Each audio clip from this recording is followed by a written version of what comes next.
Bienvenidos. Le quiero dar la bienvenida en nombre de la Universidad de Palermo al doctor Ricardo Alfonsín. Es un honor para la universidad recibir al diputado Alfonsín. Margarita Stolbizer está por llegar, pero decidimos arrancar. Así empezamos conversando con Alfonsín, que todos ustedes lo conocen. Acá hay muchos alumnos extranjeros también, así que algunas referencias pueden ser, sería casi una obviedad que yo diga que es el hijo del presidente Raúl Alfonsín, pero a lo mejor hay chicos de otros países que dicen, pero ¿tendrá algo que ver? Sí, es el hijo. Y es diputado nacional, vicepresidente primero de la Cámara de Diputados, fue candidato a presidente en el año 2011, y actualmente integra la lista con Margarita, que encabeza Margarita Stolbizer en el número 2, o sea, en el primer lugar masculino sería. Masculino, claro. El primer lugar masculino. Bueno, bienvenido, Ricardo. Gracias, Pablo. Muchísimas gracias a vos. Ahí llegó Margarita. Muchas gracias, chicos. Me parece que no anda esto, ¿no? Hola, Marga. No, por Dios. Sí. Bueno, damos la bienvenida a Margarita Stolbizer. Es un honor para la Universidad de Palermo recibir a Margarita, y también es un honor que hayan tenido la deferencia de venir juntos, que en campaña sé que eso es un esfuerzo, yo se los pedí especialmente, porque, bueno, ustedes generalmente diversifican los esfuerzos, ¿no? Pero, bueno, Margarita Stolbizer, yo ya lo presenté a Ricardo, quiero presentarles a Margarita Stolbizer, que es la líder de su propio partido, el GEN, que ella fundó cuando se fue de la Unión Cívica Radical, a raíz de que no estaba de acuerdo, corregime si me equivoco, con la candidatura presidencial de Labaña. Entonces, ella postulaba en aquel momento la candidatura presidencial de Lilita Carrió, se integró a la coalición cívica con Lilita y de ese modo se escindió del radicalismo. De todos modos, en tu corazón supongo que seguís siendo radical. Margarita es diputada, encabeza la lista de esta alianza que se presenta ahora, que se presentó en las primarias, y exactamente en las primarias el resultado fue de 11,10% de los votos. En tercer lugar, debajo de la lista de Insaurralde, que era la del gobierno, con 29,60, y debajo de la de Massa, que era 35, que sacó 35,1. O sea, dicho de otra forma, Massa salió primero con 35, segundo salió Insaurralde con 29, y tercero la lista de Margarita con 11 puntos en redondo. Marcas que probablemente se modifiquen para arriba o para abajo, ya veremos, el 27 de octubre. Bueno, bienvenidos los dos. Si les parece, quiero empezar una pequeña conversación con cada uno y después vamos a las preguntas de los chicos. Siempre me llamó la atención, Ricardo, en tu historia, que vos viviste durante la presidencia de tu padre, ¿viviste en Olivos? No, lo visitaba siempre, casi diariamente. Y todos los fines de semana, viernes, sábado y domingo, me pasaba así, claro, en Olivos con él. Pero no dormía, era muy aburrido además. Lo que siempre me llamó la atención... La quinta, en serio, muy ¿Sí? aburrida, terriblemente aburrida. ¿Cuántos hermanos tuyos vivían en Olivos? No, ninguno. Íbamos a visitarlos y nos volvíamos porque a todos nos resultaba muy aburrido. ¿Y vivías en Chascomús? No, en Buenos Aires. Buenos Aires. Yo ejercía acá la profesión. Bueno, pero lo que siempre me llamó la atención de tu historia fue tu ingreso tardío a la política. Vos entraste a la política en la década del 90. En el 2000. En términos de dirigenciales o de representación electoral, siempre hice política. La hice en mi pueblo. Empecé militando en Barracas, en el 93 fue convencional, pero no quería asumir responsabilidades dirigenciales o representaciones electorales por varias razones. Sería como hacer un striptease psicológico, explicar cada una de ellas, pero a partir de fines de los 90, cuando empecé a presentir, cualquiera lo advertía, que se degradaba demasiado la política y que se privatizaba demasiado la sociedad, decidí comprometerme mucho más. ¿Tu relación con la política cuando tu padre era presidente, cómo era? La de todos en la familia. Nosotros siempre, naturalmente, desde chico hemos oído hablar de política. Para nosotros la política es algo así como el medio ambiente, ¿no? O el medio, o el ambiente. De manera que siempre hemos estado relacionados y a mí me interesaba. Fui el único que incluso milité aún, sin asumir, como te decía, responsabilidades dirigenciales. Fui el único que milité, sí, en mi pueblo y acá un tiempo en Barracas, en la capital federal, haciendo un poco de todo, pero escribía para otros, tenía programas de radio, participaba de movimientos internos, pero no había querido. El partido nuestro es muy republicano, por decirlo de alguna manera, y a mí me parecía que no era adecuado. Temía que se dijeran algunas cosas. Sí, cuando Alfonsín era Alfonsín, me proponía ocupar algún cargo. Cuando Alfonsín dejó de ser Alfonsín, empecé a militar, y primero en mi sección, después en la provincia y después en el país. Pero siempre la política para mí es una cosa natural, digamos, ¿no? Algo que, digamos, me resulta difícil pensar que a alguien no le interese la política. Es al revés de lo que ocurre con la mayoría de la gente. Difícil me resulta entender que no se interese la gente por la política. No digo que todos sean políticos, no, por Dios. Que sean ciudadanos, que es una categoría política. O sea, tenés dos singularidades, como hijo de presidente. Yo no se me ocurren muchos casos de hijos de presidentes. En general hay muy pocos que se dedicaron a la política, ¿no? Muy pocos. Rubén Sáenz Peña, obviamente, que fue presidente. Y el caso por ahí, el más resonante, el de Liborio Justo, el hijo de Justo, que resultó ser era trotskista. Creo que no hubo... Padre conservador, hijo trotskista. Sí, pero no hubo. Ahora, creo que vos sos el único caso en la historia argentina de un hijo de presidente que se dedica a la política después de que su papá fue presidente. Después de que mi padre fue presidente, exactamente. Reitero, ¿qué quiere decir dedicarse a la política? Si dedicarse a la política es haber ocupado algún cargo, haber sido presidente del partido, concejal, diputado, bueno, en todo caso yo no me dediqué a la política, fui en el 93 convencional. Ahora, si dedicarse a la política es leer sobre política, escribir. Bueno, hacer una carrera política. Bueno, llegaste a ser candidato a presidente. Eso empezó. Y sos vicepresidente primero de la Cámara de Diputados. Ahora ya no. Fuiste gracias a Dios. Fuiste vicepresidente primero de la Cámara de Diputados. Ahora... Yo empecé en serio, a full, en el año, cuando asumí como diputado provincial en el año 2000. No sé si leyeron hoy en La Nación una columna de Beatriz Sarlo. Beatriz Sarlo viene escribiendo sobre distintos candidatos y hoy escribe sobre Margarita. Vos sí la leíste.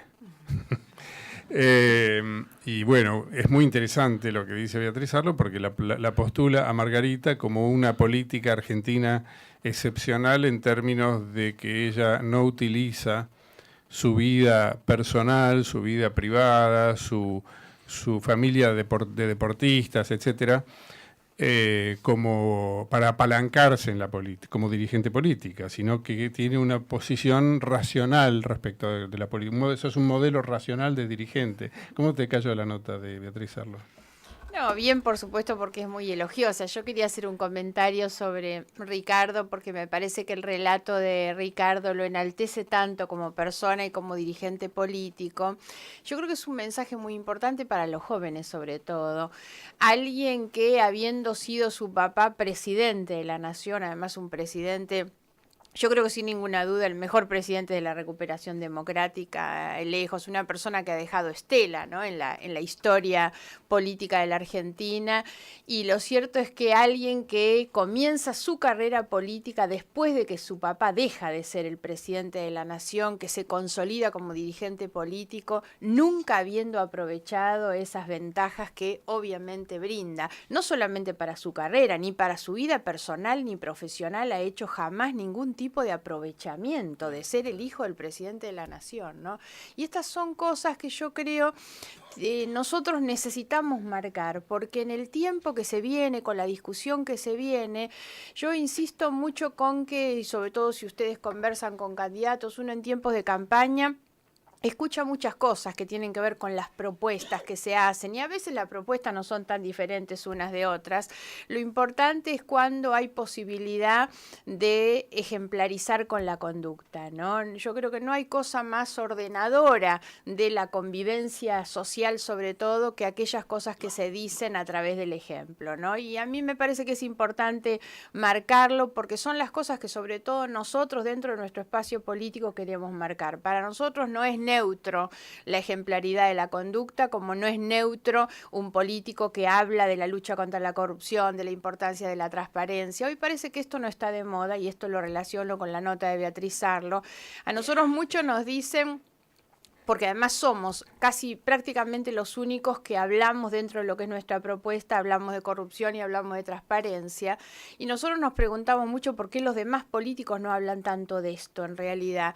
Y esto tiene que ver, por un lado, con que hay muchos que no pueden hablar, obviamente, porque han estado demasiado involucrados con los últimos 10 años sobre todo, pero hay otros que no hablan porque creen que no es redituable electoralmente hablar de estos temas. Y a mí eso, sinceramente, son las cosas que me parecen increíbles, que hasta me enojan, y yo creo que esto es tan importante, especular además con que no se habla de esto porque esto no rinde electoralmente, que es lo que dicen. Ojo que también nos lo dicen a nosotros muchos asesores, no hablen más de la seguridad, que es lo que la gente quiere escuchar hablar. Y nosotros obvio que hablamos de la seguridad, pero no soslayamos en nuestra agenda de temas lo que tiene que ver con las conductas, con la ejemplaridad, porque muchas cosas se pueden hacer en la Argentina, y la Argentina de hecho tiene las mejores condiciones y posibilidades para llevar adelante un proyecto de país, un modelo de desarrollo económico y demás. Ahora, nuestra convicción más profunda es que esos grandes cambios y esas grandes cosas que la Argentina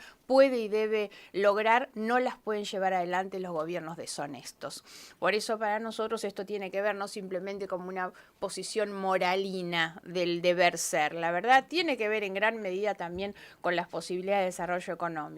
Y con las cosas que Beatriz dice en esa nota, yo lo vinculo con esto, la verdad. Para mí no deja de ser antiético aquel que se cuelga de los pantalones de su padre o de las polleras de su mujer para intentar obtener ventajas electorales, el que toma o deja temas para obtener ventajas electorales, el que de manera demagógica en medio de una campaña electoral intenta instalar un tema solamente con la intención de obtener ventajas electorales. Yo creo que la política tiene que ser una política mucho más de convicciones que de conveniencias.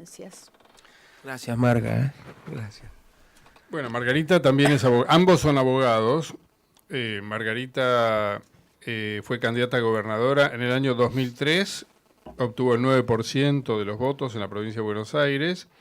En el año 2007 salió segunda, obtuvo el 16% de los votos. En el 2011... como candidata a gobernadora por el FAP, el Frente Amplio Progresista, salió tercera con el 11,68%. Y bueno, las primarias ya dije, ¿no? Tu lista. ¿Cuánto vas a sacar el 27 de octubre? ¿Más o menos que en las primarias? Unos cuantos más, unos cuantos más. Primero porque creo que hay condiciones objetivas, digamos, para que el porcentaje o la cantidad de votos sea mejor.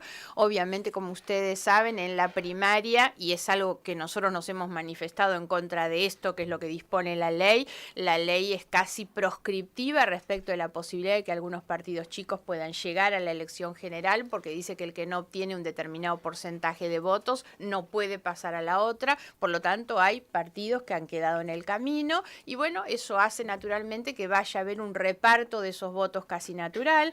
Hay algunas fuerzas políticas como la izquierda, sobre todo, que hizo una muy buena elección y yo creo que es porque hay un voto casi natural que en la primaria intenta ayudarlos para que lleguen, pero no es un voto que se mantiene después en la elección general. Y hay también hoy lo que nosotros vemos que se va diluyendo, que se va licuando, es el caudal de votos muy importante de Narváez, que obtuvo un poco por detrás de nosotros, pero casi 900.000 votos, y eso se ha ido diluyendo en este tiempo. Algunos de esos votos van a parar a Massa, que es el primero, pero estoy convencida que muchos de esos votos van a reconocer en nosotros la única opción política realmente de oposición frente al gobierno, con la capacidad que nosotros tenemos y venimos demostrando de conformar una alternativa política de reemplazo, y entonces creo que se van a volcar a nosotros. Para nosotros, cuando hablamos de la oposición, siempre decimos la oposición no es el que más grita, el que más declama, el que más pelea. La oposición es realmente el que tiene la capacidad de construir una alternativa de reemplazo de los que están gobernando, y ahí es donde a nosotros nos parece que para toda esta cantidad de gente que se manifestó a favor de un cambio, el 70% de la gente votó en contra del gobierno, lo que quiere decir que está buscando un cambio. Ese cambio no es el cambio de ver cuál es el diputado que se sienta en la banca. Ese es un cambio que aspira al 2015, está buscando un cambio en el 2015, y ahí es donde nosotros nos vemos mejor posicionados que otras fuerzas, porque ese cambio implica la existencia de una fuerza política nacional. Y ahí es donde creo que se diluyen los votos de Narváez, y nosotros creemos que en algún punto también algo de Massa, porque Massa puede terminar siendo en esta elección más o menos lo que pasó con de Narváez en el 2009, que él le gana la elección a Néstor Kirchner, y sin embargo 2 años después tuvimos el kirchnerismo al 54%. ¿Eso por qué ocurrió? Bueno, porque de Narváez gana en la provincia de Buenos Aires, pero hoy no es suficiente ni siquiera ganar en la provincia más grande, que es la de Buenos Aires, si no se tiene lista en el resto del país, la verdad. Y lo mismo pasa hoy con Massa, hasta puede ganar la elección de la provincia de Buenos Aires, pero no tiene lista en ninguna otra provincia. Entonces no suma más votos que los que obtiene aquí. En cambio nosotros, ya en la primaria, el Frente para la Victoria obtuvo 5.900.000 y nosotros 5.500.000. Somos la única fuerza que suma los votos que obtiene Wiener en Santa Fe, Cobos en Mendoza, y los que obtienen todos nuestros partidos en todo el país. Eso es lo que nos hace a nosotros ser el único frente nacional con representación en todas las provincias que va a poder en el 2015 protagonizar realmente esa alternativa de cambio frente a un gobierno nacional que yo creo que está en su etapa final en realidad, pero para consolidar eso hace falta una fuerza nacional, y eso es un poco lo que nosotros creemos que va a ser la ventaja nuestra que se va a poner ahora en juego cuando llegue la elección de octubre. Mucha gente va a empezar a mirar esa cuestión y va a decir, bueno, necesitamos consolidar a alguien que al 2015 pueda en realidad competir y ganar, y no tengo ninguna duda que somos en ese punto los que estamos mejor parados, ¿no? Bueno, perdóname, Ricardo. Yo iba a hablar un minuto de vos, de vos, Margarita, a propósito de la nota de Beatriz Arlo. Si vos me dejás, porque... Hablo mucho yo. No, si vos me dejás hablar de vos, porque una cosa que dice Beatriz Arlo es que Margarita hace una política, tiene un estilo político racionalista, ¿no? Que habla solo de la política y solo de las posturas y de las posiciones. ¿Te puedo preguntar sobre vos? ¿Me das permiso? Bueno. Familia primero sos de Morón, ¿no? De los mismos pagos de Sabatella. ¿Cómo te llevas con Sabatella? Y ahora no me llevo. Sabatella llega a ser intendente de Morón dentro de la Alianza. Nosotros formamos parte de ese primer gobierno. Él es intendente cuando De la Rúa es presidente. Nosotros nos peleamos antes con De la Rúa de lo que se peleó él, que sostuvo mucho más a De la Rúa, y hasta a Caballo sostenía Sabatella. Y después, bueno, él lógicamente se autonomiza, se consolida como intendente, pero después va rompiendo la alianza. Bueno, y cada vez más su acercamiento al kirchnerismo obviamente lo ha distanciado de nosotros muchísimo. ¿Vos siempre fuiste deportista? No, yo no. Yo jugué, ¿Jugás hice vóley? deportes, jugué cuando era joven, ¿De dónde sale el mito de vos y el vóley? No, yo he jugado al vóley cuando hoy lo era muy menciona chica. Beatriz Arlo. No, pero en realidad lo que Beatriz trae a cuento es hoy el tema de mis hijos, en realidad. Porque los que son deportistas son mis hijos, y hoy uno que es conocido porque integra la Selección Nacional de Básquet, la verdad. Pero mi hijo tiene más prejuicios que yo en hablar de él, y la verdad es que a mí nunca me gusta mucho esto, más allá de que soy una madre pero totalmente fanática de su hijo, y voy a la cancha cada vez que puedo, pero no es que yo sea deportista, ¿no? ¿Cómo está conformada tu familia? Tengo 3 hijos varones. ¿De qué edades? De 23, que es el mayor, que es este que está en la Selección Nacional de Básquet, uno de 21, que también juega al básquet y estudia abogacía, y uno más chico que también juega al básquet y estudia economía. ¿Y los 3 te votan? Los 3 me votan, los 3 me Sí, votan. sí. Sí, los 3 me Pero no votan. militan.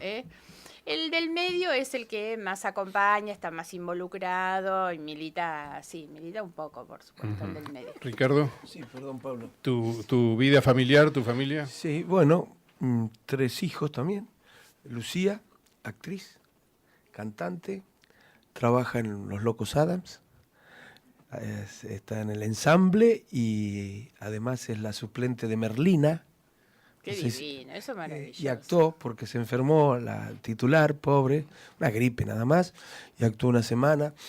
Ha participado en muchísimos castings, pero no, siempre ha estado entre las 2 o 3 últimas. En esta ocasión sí. Filmó una película ahora, Ávila extranjera, no sé si la vieron, una coproducción brasilera-argentina. Ha trabajado en otras obras menores y ahora hay un trabajo en televisión, también creo, no es un teleteatro, una serie para televisión, creo que filmó. El otro, Ricardito, está por ahí, está por acá, no sé qué le ha pasado, que estudia diseño de imagen y sonido, cine. ¿Dónde está Ricardito? Por ahí, ahí está. No sé si hará producción, carrera difícil para defenderse después en la vida. Y el otro estudiaba cine también, todos agarraron para el arte. A mí me gustaba mucho el cine, cuando terminé la carrera me fui al Inca a ver si podía estudiar cine, pero me exigían tantas equivalencias o exámenes de ingreso, no me acuerdo las cosas que tenía que hacer, que finalmente me desalentaron. Y dejó mi otro nene cine porque entendía, mi nene ya tiene 25, ¿no? Que era, bueno, iba a ser difícil defenderse en la vida. Aquel no se amilanó frente a eso y empezó abogacía, le va muy bien, pero va a volver al cine también y hace fotografía también. Bueno, yo les dejaría decir lo que quieran ustedes, si quieren hacer una introducción o contestar las preguntas directamente, como ustedes prefieran. Como ustedes quieran. Sí, si quieren hacer yo porque no quiero que te quedes con cosas en el tintero, pero bueno, a lo mejor salen las preguntas, ¿no? Como gusten. Chicos, pregunten. Adelante. Sí. Buenas noches, Ricardo. Buenas noches, Margarita. Mi pregunta tiene relación con lo que dijo la presidenta la semana pasada. La habrán visto en la entrevista que dio a la televisión pública. Ella dijo que el kirchnerismo es un fenómeno difícil de explicar. Y yo quería por ahí recopilar un poco y con la ayuda de ustedes explicar un poco ese fenómeno. Teniendo en cuenta que en el año 2003 Néstor Kirchner asumió con poco poder relativamente. Quizás las elecciones del 2005, las legislativas, le dieron un poco más de poder al kirchnerismo. En el 2007, Cristina sacó el 45% de los votos. En las legislativas del año 2009, parecía que el kirchnerismo se agotaba. Recuerdan con las retenciones a las exportaciones. Pero sin embargo... Yo nunca creí eso, está claro.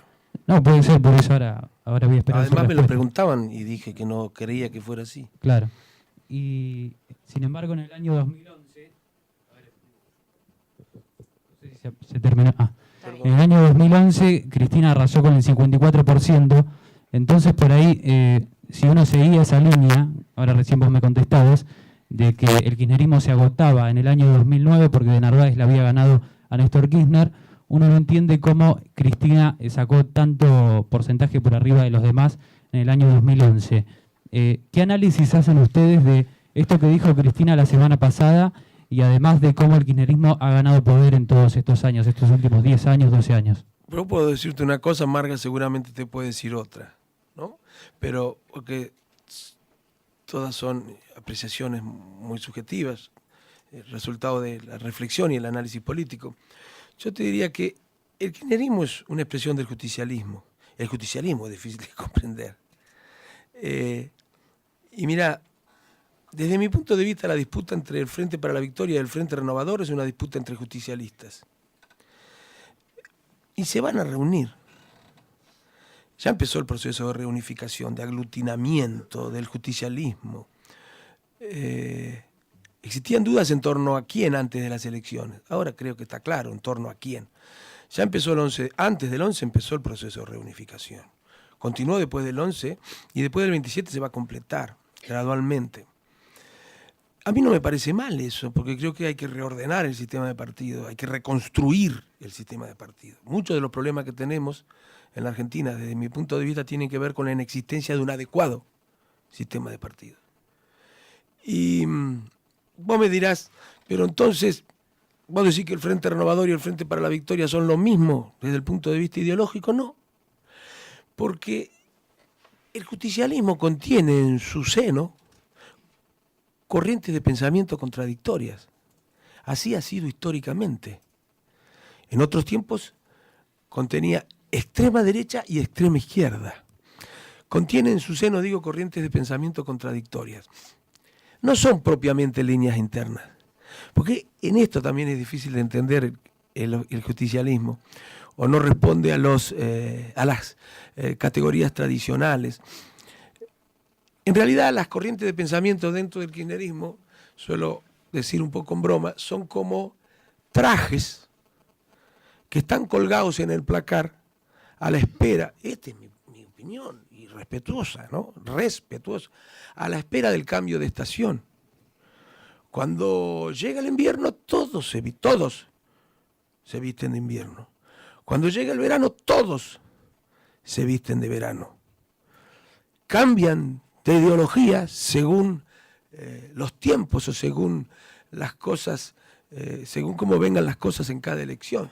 Y a mí no me extrañaría que en este caso se reunieran en torno al Frente Renovador con el traje neoliberal. No sé si exactamente el mismo traje de los 90. Y no digo menemismo porque el menemismo es mucho más que neoliberalismo. Y no quiero ser ofensivo, es mucho más que neoliberalismo. No es solamente el menemismo una idea acerca de la relación entre Estado y economía. Es mucho más que eso. Digo, que es el Frente Renovador representa, desde mi punto de vista, la posibilidad de que el justicialismo compita otra vez en el 2015 desde concepciones más pro mercado, más liberal. Nosotros estaremos desde la socialdemocracia. ¿Y por qué se recuperó? Hay una continuidad, sin embargo, entre el Frente Renovador y el Frente para la Victoria. En la medida en que son ambos justicialistas, ambos exhiben un marcado desdén por la República. Para el justicialismo, lamentablemente, ha habido progresos en este sentido, pero lamentablemente, y esto aunque no lo reconozcan es así. Yo hablo mucho con ellos también, no es algo que leo en los libros y lo veo en la experiencia. Lamentablemente, no digo que no tengan límites, pero lamentablemente corren mucho los límites que impone la República a cualquier gobierno. Ellos sienten que en determinadas condiciones pueden violentar esos límites. No tienen incorporada a su identidad la dimensión republicana con fuerza y convicción. Ojo, no es el único partido en la Argentina, aunque se callen la boca muchos, que no tiene incorporada esa dimensión republicana con fuerza e identidad. No es el único.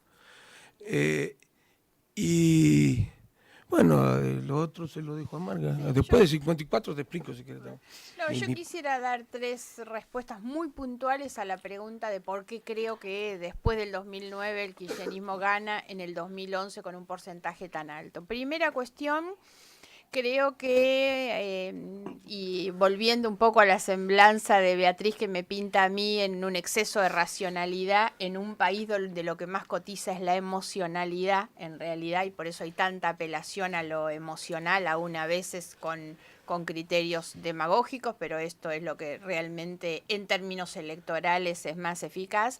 Yo creo que la muerte de Néstor Kirchner fue una razón muy importante. El kirchnerismo montó a partir de la muerte de Néstor Kirchner hasta una estrategia en términos comunicacionales muy eficaz, apelando a una cuestión emocional vinculada con la muerte, vinculada con la viudez. Yo recuerdo el discurso de Cristina, el primer discurso de Cristina después de llegar ella del calafate del entierro de Néstor Kirchner. Fue un discurso para mí con un mensaje tan fuerte, donde ella se planta frente a la gente y sin perder la emocionalidad del dolor, ella dice, me hago cargo de la Argentina y me pongo los 40 millones al hombro. Una cosa muy fuerte, para mí muy pensada en términos comunicacionales, como lo es hasta el día de hoy el uso del luto, la verdad. Algo que solamente a esta altura usan los países más conservadores, con las culturas más conservadoras, que la mujer esté de luto después de tantos años de la muerte del marido, ¿no? Pero todo eso forma parte de una estrategia comunicacional. Por lo tanto, para mí, una de las cuestiones fue la muerte de Néstor Kirchner. La otra cuestión tiene que ver con lo económico. Tal cual vos lo marcabas, veníamos del 2009 con una derrota que tenía mucho que ver con la cuestión económica, con la decisión de las retenciones y prácticamente el divorcio que hay en ese momento entre el gobierno y los sectores productivos.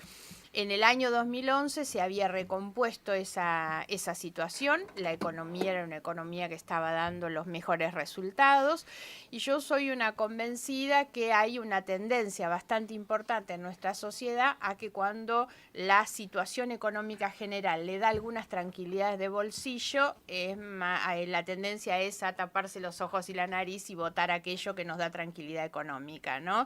Y la tercera cuestión, yo me siento también obligada a plantearla, porque si no, no sería honesta, es la mirada autocrítica.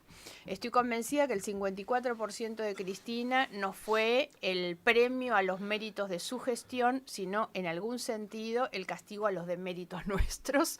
Yo creo que la oposición no alcanzó a instalar en realidad una alternativa política con capacidad de seducir, por distintas razones, ¿eh? No voy a evaluar a todas las postulaciones que había en ese momento.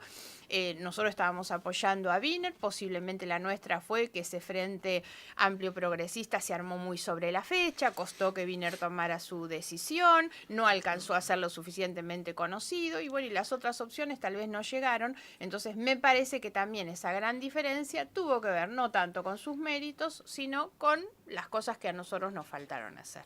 Perdón, además, no en el 2011 solamente, en el 2010 empieza afortunadamente un proceso de recuperación muy importante como consecuencia de la recomposición que se iba produciendo a nivel internacional de la situación crítica que se había vivido en el 2008 y el precio de los productos primarios seguía creciendo. Y también deberíamos agregar a esta circunstancia que marca Margarita, me parece a mí, que en el momento de las elecciones se produce a nivel internacional una situación muy grave, muy conflictiva. ¿Se acuerdan las cosas que pasaban en Europa? Que fue muy bien utilizada también para el gobierno para decir, fíjense los países centrales, cómo están con estos pobres, se derrumba el mundo y nosotros... Y la Argentina se sostenía, también, ¿no? Eso fue es decir, yo creo que la mejora de la situación económica fue un factor fundamental, el impacto emocional que tuvo también en la sociedad la muerte de Néstor Kirchner, la sensación de que la mujer quedaba sola, eso también influyó mucho en la recuperación, más allá de los errores, sin ninguna duda, que habíamos cometido antes nosotros. Sí, además tu padre Cristina sacó el 54, tu padre ganó las elecciones con el 50, ¿no? 52. Perdón, con el 52, o sí. sea, tampoco, si bien lo de Cristina es un récord, después de Perón, es la segunda marca, ¿no? Después de las de Perón, es apenas 2 puntos por encima del 83. Era la de Néstor, que sí. él marcó, que tuvo también otras circunstancias, pero también de la Rúa gana con el 50 y pico. Recordemos que no hubo segunda vuelta en ninguna elección, todos ganaron con más del 50% de los votos, a excepción del caso de Néstor Kirchner. En el caso de Alfonsín, lo único que no hay tanta diferencia con el segundo. No, porque había bipartidismo. Claro, en todos los casos. Ahora, en el 2000... En el 2001 estalló el sistema de partidos, se sobrefragmentaron las representaciones políticas, entonces las diferencias fueron diferentes. Pero además, me parece que tu pregunta apunta si se puede recuperar hacia adelante el oficialismo. Yo creo que no se dan las mismas condiciones que explican la recuperación. Varias de ellas no están. Y me parece que además existe cierta fatiga y cansancio que es irreversible en la sociedad y quiere un cambio. Sí, hola, acá. Hernán Torres, mucho gusto. Mi pregunta es más orientada, la alianza que ustedes forman parte fue una de las excepciones al uso verdadero de las internas en la capital federal, UNEN, pero mi primera pregunta va hacia ese lado. Ustedes en la provincia en realidad no tuvieron internas. La primera pregunta es el por qué.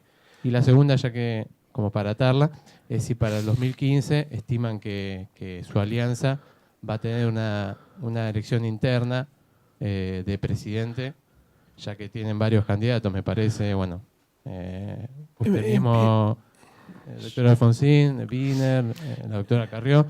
Me parece que el radicalismo muchas veces, esta es una visión propia, tiende más que nada quizás tiene una historia muy, muy grande de internas, pero más entre ellos. No sé si le va a ser tan fácil sumar a otros partidos como el GEN, como el ARI, como para hacer, o como el socialismo, como para hacer una interna entre todos. Eso me parece que va a ser un desafío. Sí, te digo, porque en realidad la provincia no hubo interna porque nadie presentó una lista alternativa.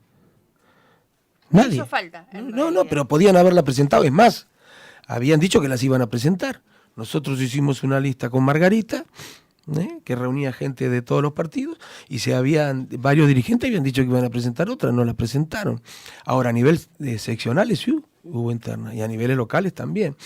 Bueno, pero cuidado, porque a ver, les voy a decir una cosa. Yo me acuerdo que al Partido Radical se lo criticaba siempre porque tenía demasiadas internas, decían, ¿no?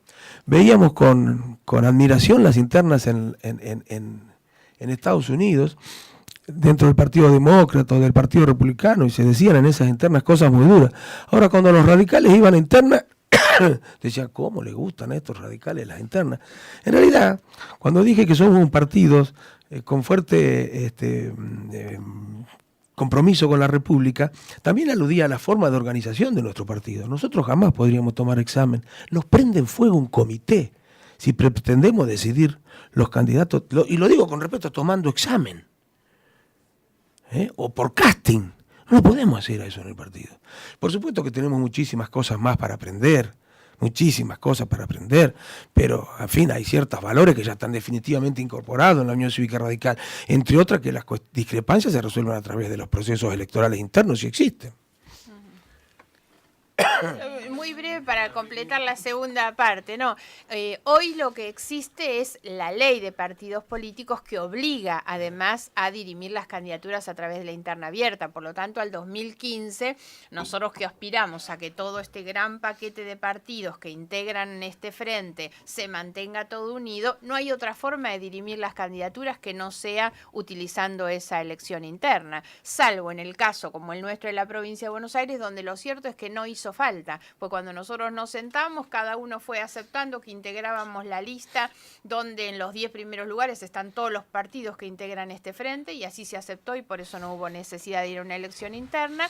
No creo que sea el caso del 2015, porque de hecho hay ya varios candidatos, y creo que la ley nos obliga y nos da la oportunidad de resolverlo a través de ese mecanismo, así que seguramente va a ser de esa manera. ¿Tenés micrófono? Se escucha, ¿eh? Sí, Silvina. Tiene una voz clara y valiente, bien de periodista. Bueno, buenas noches, soy Silvina Orfani, soy periodista, independientemente de que estudie Relaciones Internacionales. Y lo que quería saber era, ¿cuál sería el lineamiento de la política exterior a seguir por ustedes? ¿Y cómo sería específicamente la relación con Venezuela, que en estos últimos 10 años me parece ha salido de cualquier política exterior que se haya visto en la historia, ¿no? Digamos que me parece que excede la parte política para pasar a la personal. Bien. Marga, si querés empezar, te quedó una pregunta sin contestar a vos. Para el 2015, ¿cómo lo vamos a resolver? Mira, si nosotros no hubiéramos encarado la construcción de este frente sin la intención de trascender el calendario electoral de 2013, 2015, 2017 y los que vengan, no sería tan importante. Y lo vamos a resolver, como dicen las internas abiertas, a través de la participación de todos los ciudadanos que tendrán que decidir quiénes son los hombres que mejor encarnan desde el punto de vista ideológico, desde el punto de vista electoral. Nunca te olvides. O mujeres, pero en un sentido genérico lo digo. ¿Quién encarna, digamos, más chance? ¿Quién da más garantías electorales? Da garantías electorales y políticas. Porque si separás las cosas, podés cometer problemas. Garantías electorales y políticas. Bueno, veremos quiénes son los que dan los que reúnen esas dos condiciones. Respecto de aquello, te digo dos cosas nada más. Nosotros afirmamos la necesidad de crear espacios suprarregionales. Nos parece que la soberanía necesariamente necesita de ejercicio de creación de espacios nacionales para agregar poder a los países y sobre todo para poder sentarnos con los países centrales de la Tierra desde una relación de fuerza diferente. Y a partir de allí tener las relaciones más maduras, más adultas, procurando modificar un orden internacional que todavía sigue siendo muy injusto para los países emergentes, para los países de Latinoamérica. Con Venezuela tenemos diferencias profundas, pero ojalá pueda ir resolviendo sus problemas internos Venezuela y sumándose a la integración latinoamericana también, ¿no? En realidad lo primero que yo quisiera plantear es que nosotros tenemos una idea de política internacional que es más amplia que la de la política exterior inclusive. La política internacional implica una mirada que debe ejercerse desde todas las áreas del gobierno y no solamente del Ministerio de Relaciones Exteriores. Y ahí es donde para nosotros hoy hay que tener una mirada que incluye insertar a la Argentina en la discusión de una agenda global que es demasiado importante. Hoy la agenda del mundo está cruzada por temas en realidad que cruzan a los países. En eso pongo la agenda que tiene que ver con el cambio climático, con los recursos naturales, el acceso al agua y a la energía, obviamente lo que tiene que ver con el delito transnacional. Ahora, al tope de la agenda global hoy está la seguridad alimentaria, la soberanía alimentaria, y eso abre a la Argentina y a los países de la región la oportunidad y la responsabilidad en simultáneo de protagonizar ese debate de la agenda sobre los alimentos. Y ahí es donde me parece que la Argentina no está cumpliendo como debería con aquellos deberes que tienen que ver más que nada con nuestro marco interno para insertarnos en esa agenda mundial. Nosotros tenemos como prioridad, obviamente, lo que tiene que ver con el desarrollo y la integración de nuestra región. Dentro de nuestra región, digo, los países del Mercosur, el Mercosur ampliado y también la UNASUR como espacio supranacional, dentro del cual está la relación con Venezuela. Ahora, también entiendo que la Argentina tiene que modificar su política de alianzas internacionales, porque hoy discutir dentro de lo que es ese marco y esa agenda global exige una cantidad de cuestiones que la Argentina no está brindando. ¿Por qué lo digo? Porque la verdad hoy nuestro país solo participa marginalmente en la mesa de toma de decisiones a nivel mundial. Y eso tiene que ver con que nuestra agenda internacional está prácticamente circunscripta a la agenda vinculada con la cuenta petrolera y la catástrofe o el colapso energético en el que se ha llevado a la Argentina. Por lo tanto, es una agenda equivocada en realidad y nos obliga a nosotros a replantearnos cómo nos paramos frente al mundo. Ahí hay que reconocer además, hoy Brasil está abriendo una oportunidad extraordinaria, no solo por su liderazgo regional, sino por su posicionamiento en el mundo. Brasil es un país que definió incluso su propia identidad hacia adentro a partir de pensarse como parte del mundo y eso lo hace liderar este proceso. Nosotros estamos pudiendo hoy vender nuestros productos en precios realmente muy competitivos e ingresar en una agenda que también tiene que abrirse a la mirada sur-sur, que tiene que ver no solo con la incorporación de una población extraordinaria, como es el tema del Asia, China e India, que incorporan en el mercado mundial una población tan importante que obviamente esto amplía mercados. Ahora, para ir a esa discusión se necesita fortalecer primero nuestro espacio regional. La alianza, digamos, o la tarea sur-sur implica también para nosotros mirar los países de Oceanía y mirar Sudáfrica también como un socio dentro de lo que son estas nuevas relaciones que la Argentina tiene que explorar. Hay que participar además dentro de lo que es una agenda sobre la necesidad de los cambios que deben darse en los organismos internacionales, pero insisto que hay que hacerlo a partir de tener un marco institucional interno que nos permita tener la autoridad para poder participar de esa discusión, de ese debate. Perdón, ¿puedo agregar algo más? Muy cortito, digo. Como dijo Margarita, la integración latinoamericana es fundamental para relacionarnos con otros espacios supranacionales, que son los que, en un diálogo con el resto de los países, deciden el orden internacional. Fundamental la integración. Y en este sentido me parece que el gobierno no ha hecho demasiadas cosas para avanzar en una integración, que no solamente tiene que ser económica o comercial, que tiene que ser científica, tecnológica, que tiene que incluso avanzar en materia de defensa, desde mi punto de vista. Pero además debemos relacionarnos con otros espacios paralelos. Nosotros deberíamos estar en el BRICS. El BRICS es uno de los espacios internacionales, supranacionales, más activos y más importantes. ¿Y por qué no estamos allí? ¿Por qué no hemos podido siquiera explorar la posibilidad de ser un socio más de los BRICS?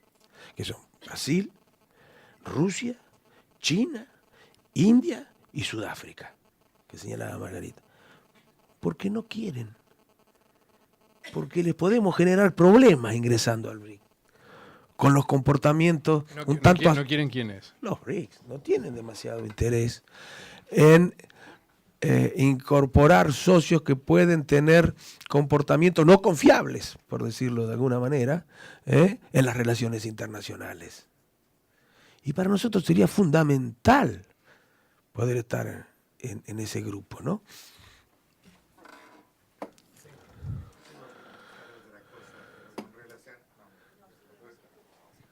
Voy a preguntar otra cosa, pero con relación a eso habría que ver por el volumen e intercambio que hacemos, cuánto le puede interesar al BRICS, no solo por nuestra conducta política y los antecedentes, por lo que se nos conoce en el mundo entero. Yo soy docente de la casa y quería preguntarle, Rodolfo Terraño llevó a Martín Lustó y empecé a escucharlo de otra manera, Martín Lustó, ¿no? Que se define como un socialdemócrata.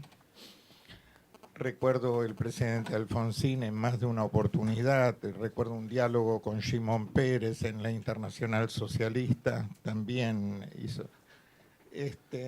¿Cómo les cae? ¿Es un think tank para ustedes en el futuro o no hay una vinculación? ¿Cómo les cae Martín Lustó y lo que está diciendo? No, para nosotros bien, yo en esto tuve una posición diferente de la de Ricardo en la interna de UNEN. En realidad yo apoyé personalmente la lista de Terraño y de Martín Lustó, así que bueno, sobran las razones para reconocer en Martín. Me parece que una persona hoy que no solo por su definición como socialdemócrata, que es obviamente en lo que nosotros tenemos coincidencias todos muy profundas, sino que en realidad Martín ingresa al gobierno de los Kirchner en el momento en que Cristina asume la presidencia con una promesa que todos recordamos que era la de mejora de calidad institucional. Se va a los 5 meses de ese gobierno, entre otras cosas por su pelea con el secretario de Comercio, y me parece que esto lo hace digno en realidad de una consideración sobre su figura, pues la verdad hoy vemos de qué manera cuando el barco se empieza a hundir muchos saltan el barco. No era lo mismo irse en el momento de máximo poder del kirchnerismo cuando él rompió, se fue, lo hizo claramente planteando sus diferencias, y me parece que Martín expresa en términos políticos, ideológicos, pero fundamentalmente de una renovación necesaria que la política tiene que tener, las figuras sobre las que creo que deberíamos estar expectantes. No tengo duda que su ingreso a la Cámara de Diputados a partir de diciembre le va a permitir a él desarrollar también una actividad política que no tengo duda va a ser muy reconocible. Comparto lo que dice Margarita, pero pedí que hablara ella porque efectivamente en la interna ya acompañé a Ricardo Gilavedra, pero tengo el mismo concepto de Martín. Ahora, para completar tu pregunta, a ver si te entiendo bien, tu coincidencia con Martín, que Martín es un tipo brillante, sin duda, pero es que esperaba Cristina de Kicillof. ¿Cómo? Es lo que esperaba Cristina de Kicillof. Pero la pregunta creo que es si tu coincidencia es ideológica con Martín Lustó, si en toda su expresión ideológica vos coincidís.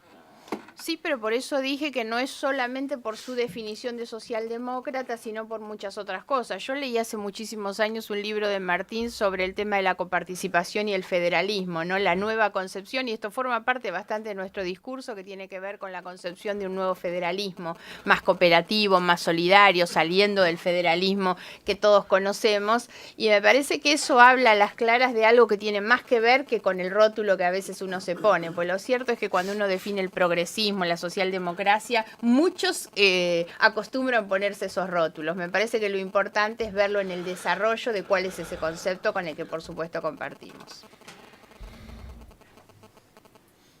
Hola, buenas tardes. Mi nombre es Albertina y estoy realizando mi tesis de graduación acerca del concepto de campaña electoral permanente, y me gustaría saber su postura acerca de ese concepto y saber si consideran que el oficialismo utiliza implícitamente el concepto de campaña electoral permanente como principal estrategia. Bueno, no sé bien, me imagino lo que es campaña electoral permanente. Yo creo que hay que estar militando de manera permanente, y es eso por lo menos lo que hacemos con Margarita. Yo recorro permanentemente todos los pueblos de la provincia de Buenos Aires, entre semanas el interior, salvo cuando no puedo, ¿no? Y entre semanas Gran Buenos Aires y el interior los fines de semana, y las provincias. Cuando no hay campaña electoral. Cuando no hay campaña electoral. Porque me parece que es una obligación de quien asume funciones de representación provincial, facilitar todos los encuentros con cada uno de los distritos. Miren, los medios de comunicación son importantísimos, importantísimos, importantísimos. Pero el contacto personal, facilitar encuentros, permitirle a los afiliados, a los vecinos que nos digan cosas, que nos critiquen, que nos pidan explicaciones, escuchar lo que ellos quieren decir, también es importantísimo. Y a veces es una necesidad porque no tenemos presencia en los medios nacionales, algunos por lo menos. Entonces, para hacer conocer nuestra idea, tenemos que ir a visitar a los pueblos para poder decir a la gente las cosas que queremos decir, porque si no, no se enteran.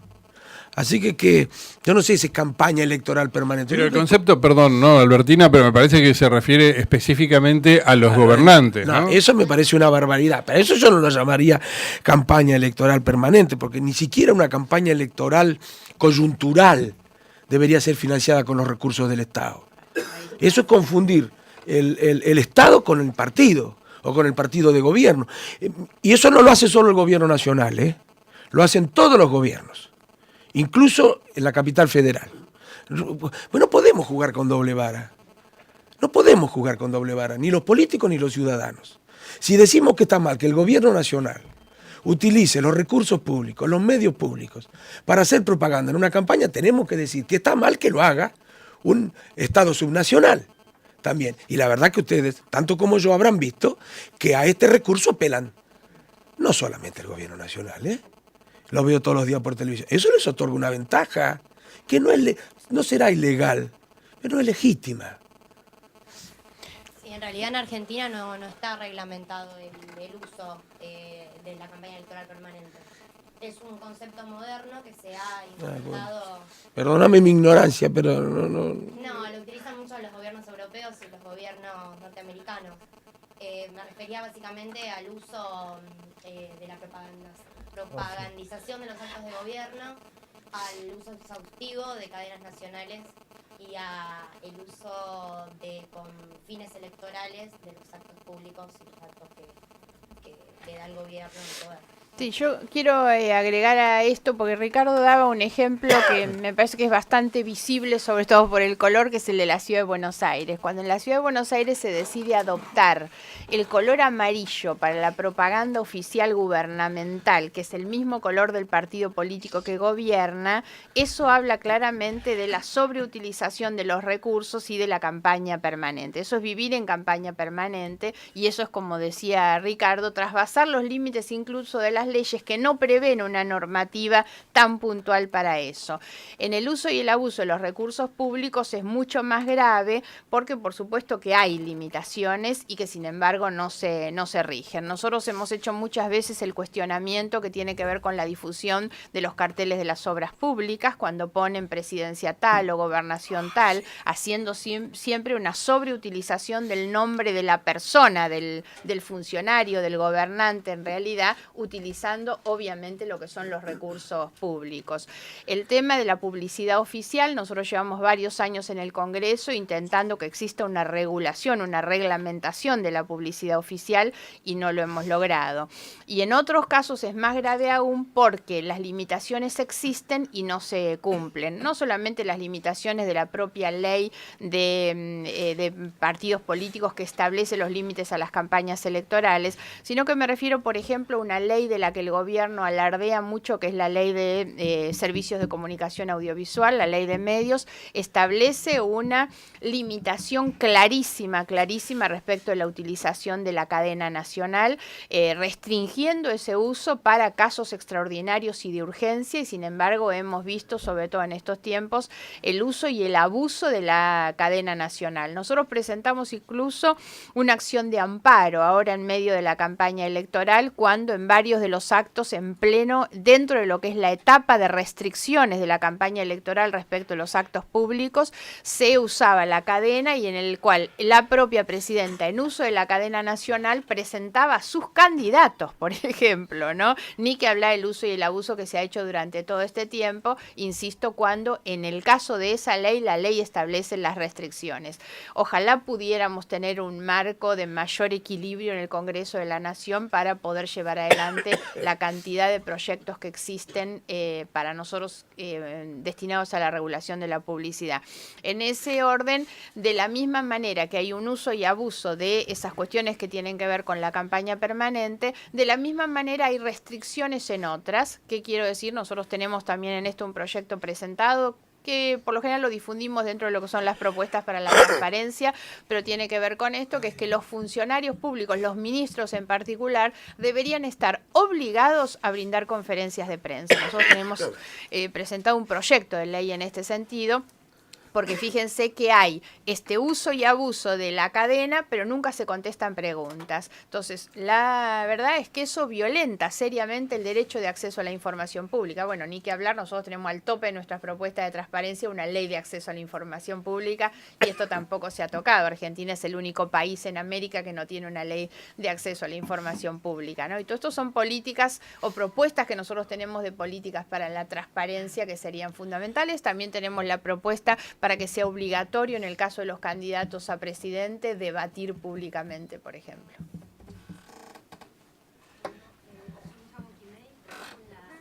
AGN con Leandro Espuy, y además estudio acá periodismo. Mi pregunta es más bien filosófica. ¿Por qué sería importante que exista la alternancia de poder, la alternativa no peronista al poder? No es filosófica, bastante práctica. Mira, te voy a decir una cosa. Yo decía antes que uno de los...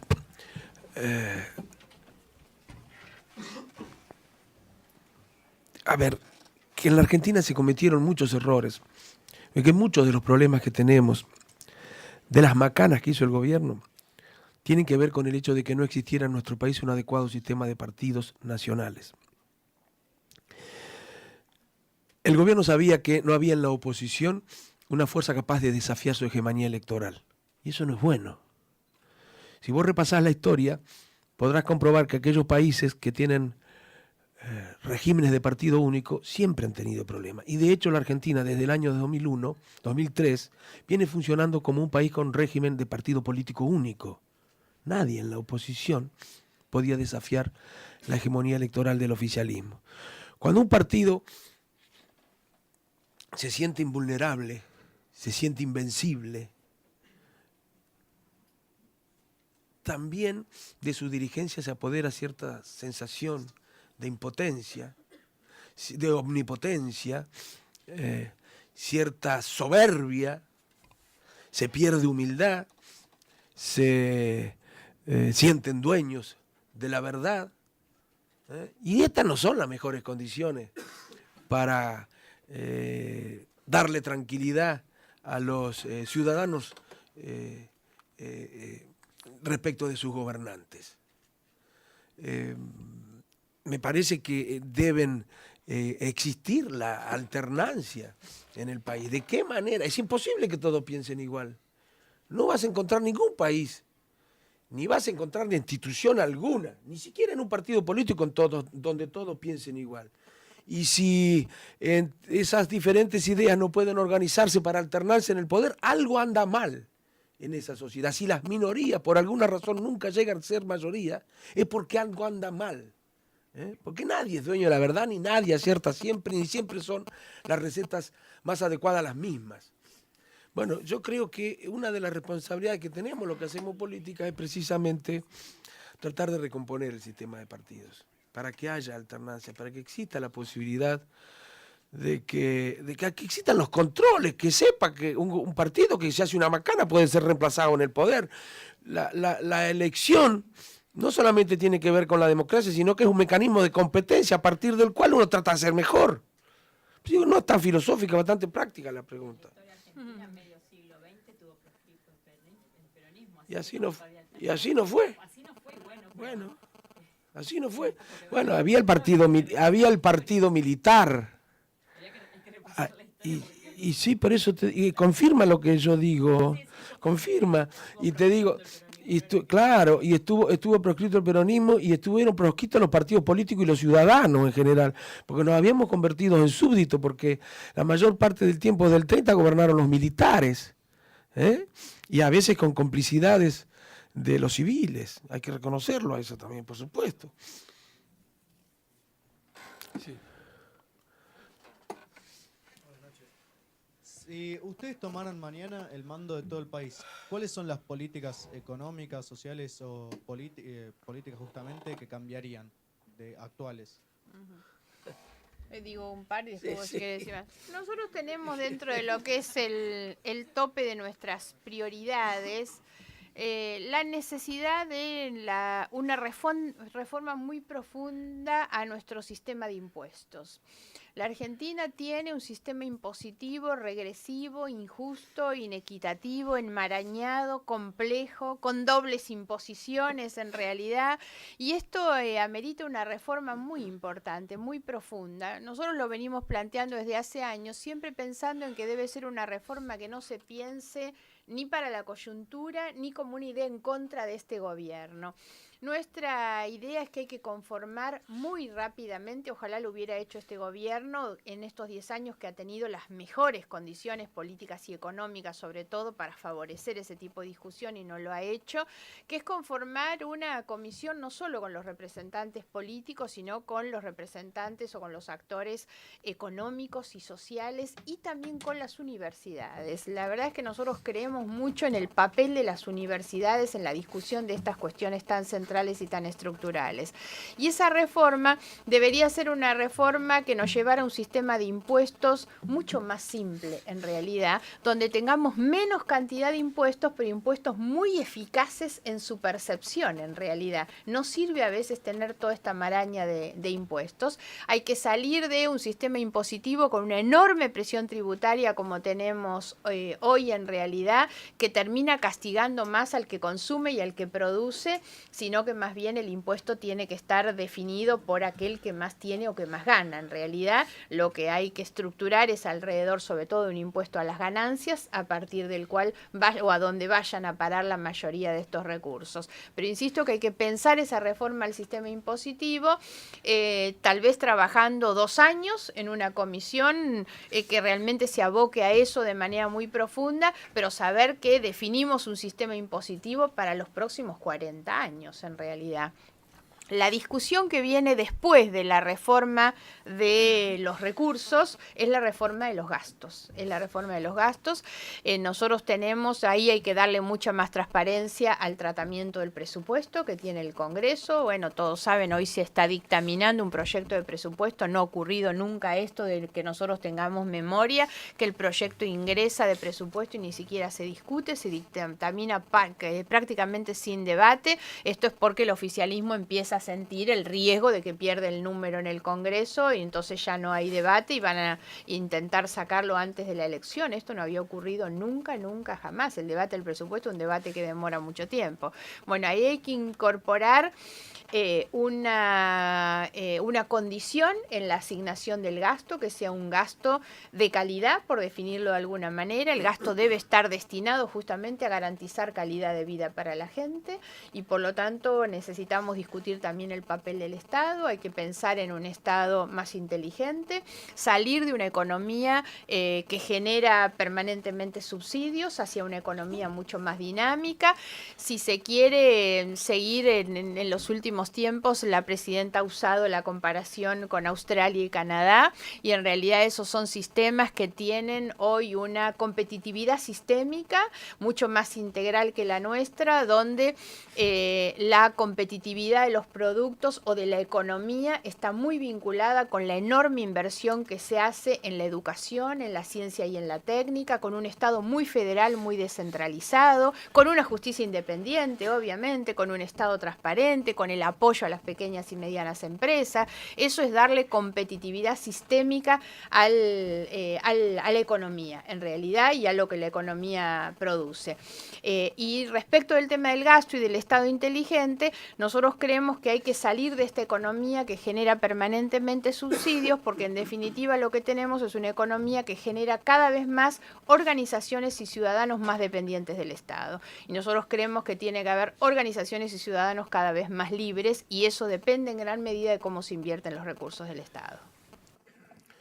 Sí, yo bueno, vuelvo un poco al tema de política exterior, perdón, pero justamente coordino la carrera de Relaciones Internacionales. Y bueno, fue muy claro lo que ustedes explicaron y entiendo que lo suman ahora a esto, ¿no? Porque recién cuando preguntan sobre digamos, qué harían ustedes, bueno, no se habló de política exterior, pero ya se había hablado antes, entiendo que se suma, ¿no? Porque a veces nos olvidamos de la política exterior. Y usted muy bien habló también de política internacional y de la agenda de política internacional. Pero hay un concepto que no me quedó claro y le pido si lo podemos aclarar. Esto o lo entendí mal, o hacia el final de su relato habló como una deficiencia en el marco institucional. No me quedó claro, me quedó muy claro, digamos, los temas de agenda, las prioridades. Comparto con usted la cuestión de la seguridad alimentaria como una de las prioridades en la política internacional actual, pero no entendí muy bien la deficiencia del marco institucional en política exterior al cual hizo referencia. Tiene bastante que ver con esta última pregunta y con la acotación que hacía Ricardo, ¿no? Un país que quiere crecer, producir y generar empleo necesita inversiones, la verdad. Y nosotros durante los últimos años hemos ido espantando en gran medida una política de inversiones que podría ver en la Argentina los extraordinarios potenciales que nosotros tenemos. La Argentina es el 8º país del mundo por su extensión territorial, aun cuando el 80% de la gente vive en el 1% del territorio. Somos la 3ª fuente de agua dulce y una de las 4 praderas del mundo. Esto habla de condiciones extraordinarias que realmente habilitan para la Argentina una política de inversiones del mundo muy importante. Las inversiones se atraen, y esto que voy a decir son las cuestiones de manual de política económica, a través de 3 ejes. El primero, y Ricardo planteaba un poco esto, es la política fiscal, que es decir, no te saco para que en realidad puedas producir, porque yo lo que necesito es eso. La otra es la política crediticia, que quiere decir, te doy un poco para que puedas producir. Y la tercera es el marco institucional. El marco institucional son las reglas de juego que necesita cualquier inversor, que para realmente efectivizar una inversión lo que necesita es una posibilidad de planificación, lo que se llama la previsibilidad. Argentina ha ido perdiendo la previsibilidad durante todo este tiempo, y esto tiene que ver en gran medida con las cuestiones económicas que hay que recuperar. Somos un país sin previsibilidad, entre otras cosas porque tenemos una moneda muy débil, no tenemos estadísticas oficiales confiables, tenemos una tasa de inflación que no tiene ningún otro país de la región, pues estas son las cuestiones que hacen que después el inversor decide ir a Chile, a Uruguay o a Brasil. En realidad tenemos, digamos, la previsibilidad es poder conocer anticipadamente cuáles son las decisiones de los funcionarios y saber que no nos corren la alfombrita y nos cambian las reglas de un día para el otro. Es la capacidad de planificar en el tiempo, porque siempre que uno habla de un emprendimiento lo que necesita es eso, es la posibilidad de preverlo. Eso es el marco institucional, son las reglas de juego. Lo que algunos le llaman la seguridad jurídica, a mí no me gusta mucho la idea de seguridad jurídica, me gusta mucho más la institucionalidad de las reglas, el respeto hacia las reglas, que implica romper con una característica que ha tenido nuestro sistema político y económico en los últimos años, que es la discrecionalidad en la toma de decisiones y en el manejo de los recursos, sobre todo. algo que deberíamos modificar es esto tiene que ver también con el reparto de los recursos dentro de lo que es nuestro sistema federal. Lo que ha aumentado en los últimos años son las transferencias discrecionales y disminuyen las transferencias automáticas, y por lo tanto hay que darle también a todo esto una mayor previsibilidad, que son las reglas de juego, que es el marco institucional, que esto importa mucho hacia adentro, pero importa mucho hacia afuera. Y la otra cuestión en relación con esto y también con la pregunta anterior sobre la economía, tiene que ver con la mirada estratégica del mediano y largo plazo. Creo que también Ricardo habló un poco de esto. La Argentina ha perdido eso. En esto somos responsables desde la política, porque la política está siempre demasiado mezclada con el urgentismo, con el cortoplacismo, ¿no?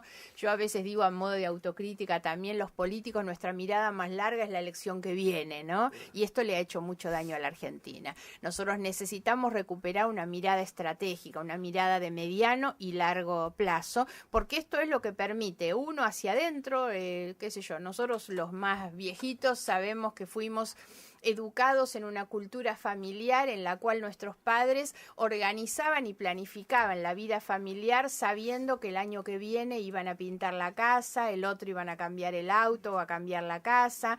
Eso trasladado al plano de un país es lo que nos permite a nosotros tener esa mirada de hacia dónde uno va y cuáles son las certezas que uno tiene que tener para poder andar en ese camino. La economía, las decisiones políticas y económicas tienen mucho que ver con esto también, porque si nosotros consideramos que la Argentina hoy maneja 60.000 millones de dólares más que en el año 97, la pregunta debería ser ¿a qué cosas hacemos con esa plata? En realidad, eso va en línea de lo que decía Ricardo. ¿Se invirtió en infraestructura tan importante como la energía o el transporte, que son centrales para hacer de nuestra economía una economía realmente competitiva y atractiva? No, la verdad, nada hemos hecho en este sentido. ¿Se ha invertido realmente en la educación para producir una verdadera revolución en términos educativos? La Argentina tiene una ley de financiamiento educativo que es una ley modelo en la región, y sin embargo los indicadores nuestros en materia educativa son muy malos, los resultados, los mecanismos de evaluación. Hoy de los 90% de los países evaluados a nivel internacional, o de todos los países evaluados, el 90% está arriba que la Argentina en realidad. Y todas estas cuestiones tienen que ver justamente con la crisis que tiene nuestro marco de institucionalidad, ¿no? Fundamentalmente por la baja previsibilidad. Adelante. Les voy a pedir ahora sí, a partir de ahora, a Ricardo y a Margarita si pueden dar respuestas más breves, sí, así podemos, porque estamos muy mal de tiempo y con varias preguntas pendientes. Perdón, Pablo.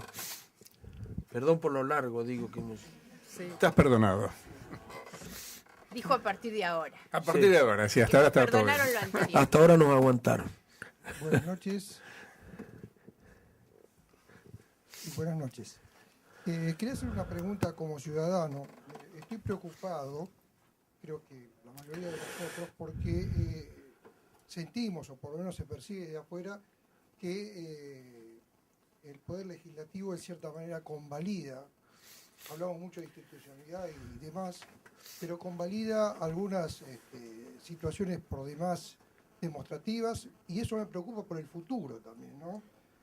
Nosotros hemos presenciado una votación con un diputrucho, esta que a través de ella se privatizó, y luego se han cambiado porque se puede hasta justificar que no estaban las mayorías como para hacer una observación a esto. Hemos tenido otro gobierno con distinta conformación del Poder Legislativo. No se ha revisado esta situación. Ha pasado, le comento, doctora, que no fue la primera vez que se hace un planteo de apurar las leyes de emergencia económica o de presupuesto. También se ha hecho en el 2009. Todo esto, entre ellos la ley de medios, entre gallos y madrugadas. O sea, ¿qué reaseguro tenemos los ciudadanos de que no se van a revisar algunas situaciones que han violentado la institucionalidad?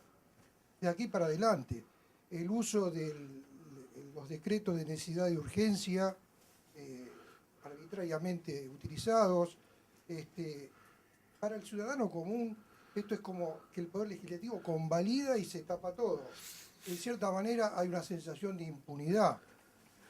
y termina la mochila toda en el Poder Judicial para poder dirimir algunas cosas que bien podría el legislativo colocar algunos límites. Digo una cosa y le paso a Marga. Bueno, el Poder Legislativo tiene en su conformación fuerzas políticas diferentes. En realidad el oficialismo tiene mayoría y todas esas cosas que usted señala han sido aprobadas porque tiene número suficiente contra el voto. Con el voto en contra de las fuerzas de... Perdón, pero después se modificaron las fuerzas. ¿No? Se pueden revisar esas leyes. No. Mire, nosotros nunca tuvimos mayoría. No, pero no está mal. Él dice a futuro muchos de Está los bien, abusos que se está bien, cometieron pero- pueden ser corregidos al Sí, modificar seguro. la relación Eso de sí. fuerzas. Pero lo que está diciendo además que después del 2009 se modificó la relación de fuerza en el Parlamento y sin embargo nosotros no hicimos los cambios que se podían haber hecho. Nunca tuvimos mayoría. Eso no sé por qué se dice. Porque en el Senado teníamos minoría. Y muchas de las leyes que nosotros aprobábamos en diputados después no pasaban en el Senado. Nunca tuvimos mayoría en el Senado. Y por otro lado, en la oposición había partidos diferentes que en algunas cosas no coincidían. Nosotros aprobamos en diputados una reforma del Consejo de la Magistratura. Aprobamos una normalización del INDEC, pero no pasó el Senado. Y, bueno, algunas otras que no recuerdo ahora. ¿Qué? ¿Por qué no aprobar lo que les parece bien? ¿A quién? Los diputados de la oposición. ¿Por qué Ah, no no, aprobar eso lo que sí. les parece razonable? Eso sí, pero está diciendo... Porque parece que en bloque, por ser oposición, hay que bombear. No, pero bueno, pero mencionó algunas cosas, creo que sí, que nosotros hemos cuestionado, pero que no las hemos podido rever. Por ejemplo, la reglamentación de los DNU, para nosotros debe ser modificada. Porque la Constitución no dice que el presidente puede usar DNU cuando no tiene mayoría en las cámaras. Y la han utilizado cuando no tiene mayoría en las cámaras. El argumento, la urgencia, la razón por la que se utilizó el DNU en muchos casos es porque no tiene mayoría para sacar la ley. Porque si bien nosotros no teníamos mayoría, entonces ellos tampoco. Nosotros teníamos mayoría en diputados y ellos mayoría en Senado. Entonces usaban la ley como si la Constitución, usaban los DNU como si la Constitución le habilitara a usar el DNU cuando no tiene mayoría en las cámaras. En la reglamentación admite, digamos, una conducta de esta naturaleza, pero no la pudimos modificar. Y después sí, Marga, nosotros vamos a avanzar en todo lo que, en la medida en que nos dé el número y que la ciudadanía nos dé la cantidad de representantes necesarios. Perdón, doctor, una privatización, quiero acordarme de Metrogas, conocido así. En los 90. Gas del Estado, sí, el tipo trucho. Está en juicio eso. Está en juicio. La justicia se ha demorado muchísimo. Pasemos a ver, podemos pasar a la siguiente. Sí, por favor.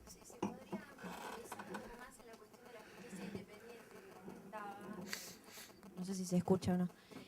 Antes te había hablado, Margarita, de la cuestión de la justicia independiente. Quería saber si podían profundizar un poco más en qué propuestas tienen a ese respecto. Sí.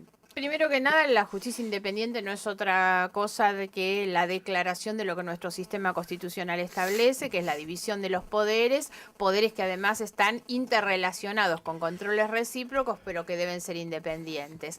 Durante todo este último tiempo, con mayorías tan importantes y tan absolutas por parte del Poder Ejecutivo, lo que ha habido es un disciplinamiento muy fuerte del Poder Legislativo, que ha ido perdiendo su independencia. Estos son algunos de los ejemplos.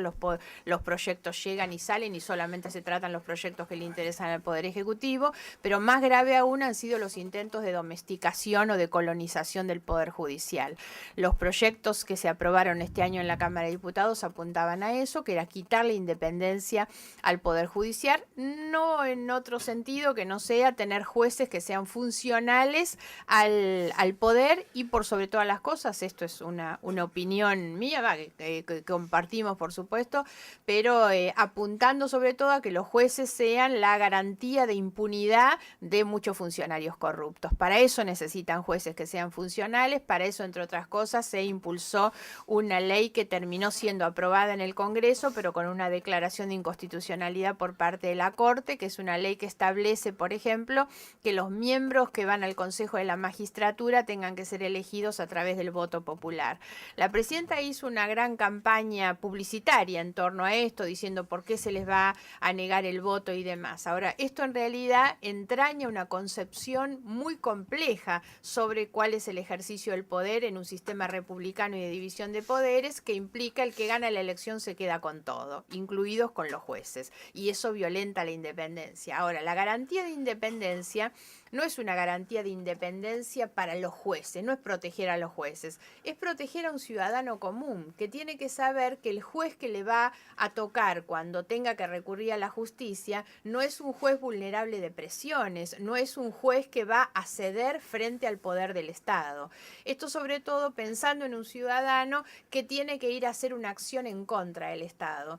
En simultáneo se aprobó una reforma a la ley de medidas cautelares, muy complicada, y se trabaja en una reforma al Código Civil que establece la eliminación de la responsabilidad de los funcionarios y del Estado frente a los reclamos de los particulares. Yo doy como ejemplo el tema de la tragedia de Once. La tragedia de Once, con tantas víctimas, digamos, de manera directa, muertos o lesionados, dispara una cantidad de acciones individuales de esas personas contra el Estado en su reclamo por los daños y perjuicios, y la verdad, con todas las reformas que se han implementado, lo que hace es quitarle a ese ciudadano la posibilidad de pelear con el Estado. Tener jueces independientes implica que ese juez no es vulnerable de que porque depende del Estado, depende de la campaña política que haga para llegar al lugar en el que tiene que estar, va a ser un juez que no va a defender los derechos de las personas. El ciudadano puede creer que le fallan los políticos, que le fallan los legisladores. Ahora, el ciudadano, cuando cree que la justicia es ese ámbito último para recurrir en defensa de los derechos, todavía cree que el sistema institucional funciona. Y a mí me parece que se ha puesto en riesgo ese funcionamiento. El Consejo de la Magistratura se incorporó en la Constitución en la reforma del 94 y se mantiene, digamos, la elección de los jueces como lo establece el Consejo de la Magistratura. Sí, por eso lo que nosotros estamos en contra es en la reforma que se implementó para que sean electos por voto popular. Pero por el momento se mantiene No, constitucionalmente la no, elección de los jueces. no, sí, pero no de acuerdo a lo previsto en la Constitución Nacional, perdóneme, porque ya hubo una reforma en el año 2006 que alteró los equilibrios previstos en la Constitución Nacional. Cuando nosotros hablamos de derogar la ley que modifica la integración del Consejo de la Magistratura, hablamos de la del 2006, porque allí le dieron mayoría al Ejecutivo que no tenía, ni podía tener según la Constitución. ¿Alguien puede creer que sí? Bueno, está bien, entonces que cambien la Constitución. Bueno, que la cambien. ¿Qué problema hay? Vayamos a dar un debate y hagamos una encuesta. Mire, porque el gobierno decía, el gobierno es muy hábil y suele utilizar intenciones nobles para ocultar segundas intenciones que de nobleza republicana por lo menos no tienen nada. Entonces, decía que estas leyes eran para democratizar la justicia. ¿Quién puede estar en contra de eso? Es ese lenguaje emotivo, ese abuso del lenguaje emotivo que hacen. ¿Quién puede estar en contra de eso? Pero hay que ser riguroso y honesto intelectualmente al analizar las cosas y preguntarse, muy bien, con las modificaciones institucionales, objetivamente, ¿se generan condiciones para que se democratice la justicia o se generan condiciones para que la justicia dependa de los gobernantes? La verdad que no hay una sola norma, y los desafío a que nos reunamos una tarde a estudiarlo, una sola norma que pueda, no sé a qué le llaman democratizar la justicia, pero si quiere decir que la gente tenga más acceso a la justicia, que los juicios sean más rápidos, que pueda acelerarse para que la justicia no llegue tarde. No hay una sola norma en ese sentido. En realidad todas las normas están encaminadas a subordinar al Poder Judicial al Poder Ejecutivo. Y dicen algunos en el oficialismo que el principio de independencia del Poder Judicial es un principio contramayoritario. Contramayoritario. Yo sé lo que quieren decir, pero me gustaría que se hiciera una encuesta acá, en el país, y le preguntáramos a todos los habitantes, ¿usted qué quiere? ¿Que el Poder Judicial sea dependiente de los gobiernos o quiere que sea independiente de los gobiernos? Van a ver como la inmensa mayoría diría, yo quiero que sea independiente de los gobiernos. Y hoy se generan condiciones, por lo menos se generan condiciones para que el Ejecutivo, si quiere, pueda avanzar sobre el Judicial. Última pregunta.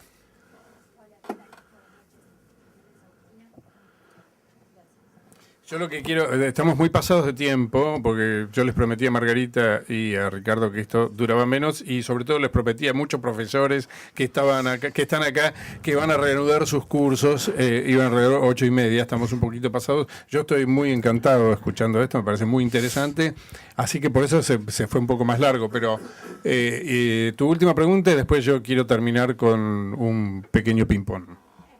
Hola, ¿qué tal? Buenas noches. Quería preguntar una cosa que no me quedó claro, que había nombrado hoy usted, señora, que era qué sería una economía dinámica en lo referido a los subsidios. ¿Qué piensan ambos respecto a los subsidios y cuáles serían las políticas de Estado que incorporarían frente a los bajos niveles de educación a corto y largo plazo, y cuáles serían las propuestas en cuanto a la seguridad? Bueno, pero necesitamos hasta mañana, ¿eh? No, claro, yo había, porque estaba leyendo respecto a lo que habían dicho de la seguridad y justo que nombró el tema de la economía dinámica en cuanto a los subsidios, y quería saber con qué fondos de última lo harían si no estarían de acuerdo con los subsidios, no con la educación. Margarita, probá tu poder de síntesis. Ay, sí, medio difícil. Pero en 140 caracteres, contestanos.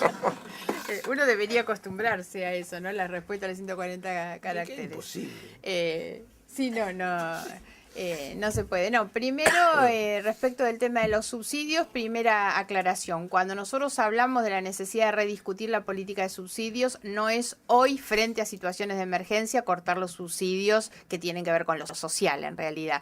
Me refiero a una economía que ha generado subsidios vinculados a los sectores concentrados de la economía y a los sectores de altos recursos.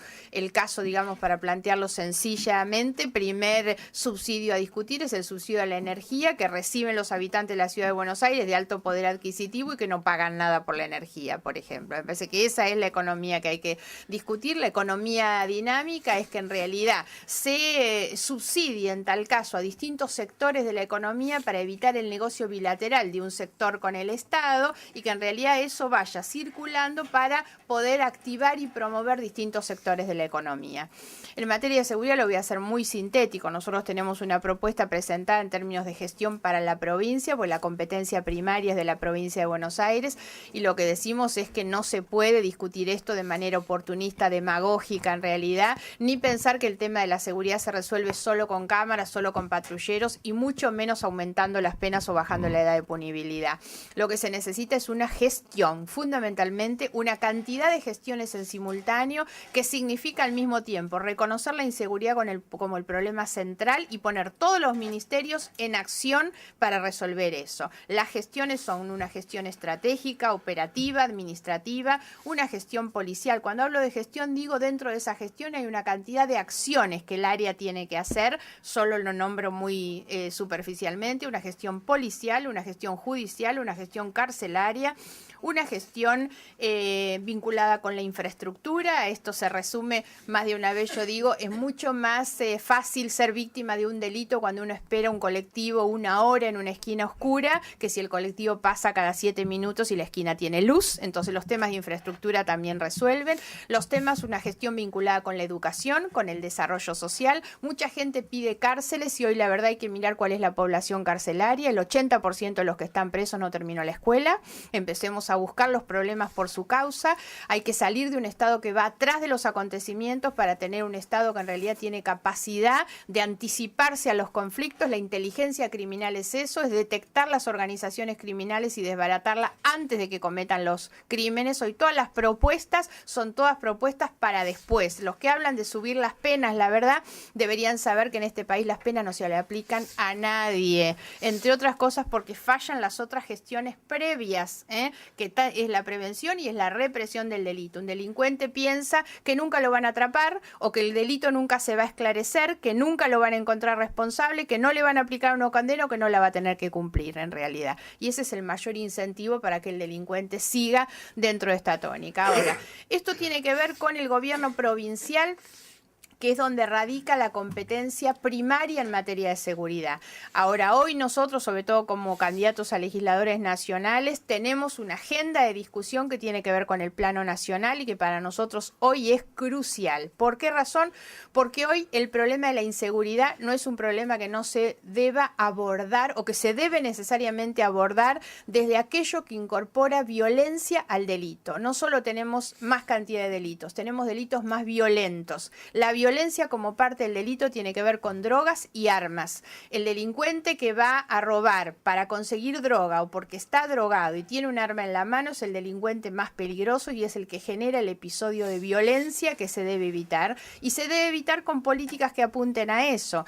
En materia de drogas, fundamentalmente la lucha contra el narcotráfico. No hay en la Argentina una política eficaz de combate al delito complejo, que implica perseguir la economía del delito, obviamente medidas mucho más eficaces en lavado de dinero. Hay que terminar con las cuevas donde en realidad los delincuentes del crimen organizado esconden su plata, por supuesto, y hay que combatirlo en términos de que estamos en un territorio que no tiene ni siquiera radares. Un avión pasó por 3 aeropuertos en la Argentina y recién cuando llegó a Barcelona se dieron cuenta que tenía 1000 kilos de droga. Eso habla de incapacidades, de falta de voluntad política, de decisión política y también de muchísimas complicidades con el mundo del narcotráfico.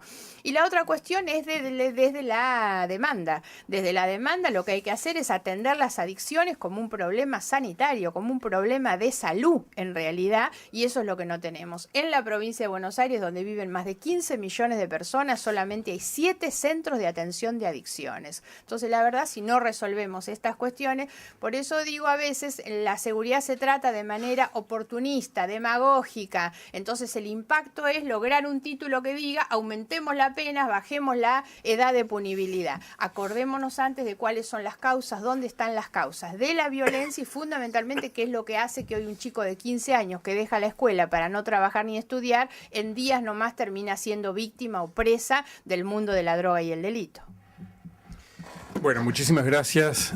Realmente metiste todo en poco tiempo. Gracias. Porque hablo re ligero también, te digo. Tal cual. Bueno, como estamos muy pasados, a mí yo les quiero hacer un ping-pong de preguntas para que me contesten con monosílabos, si es posible.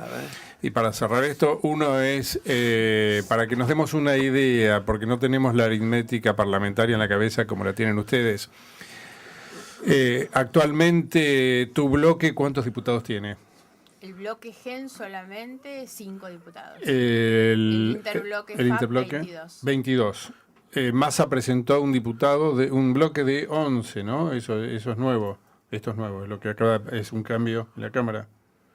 Sí, ¿cuántos se van de esos?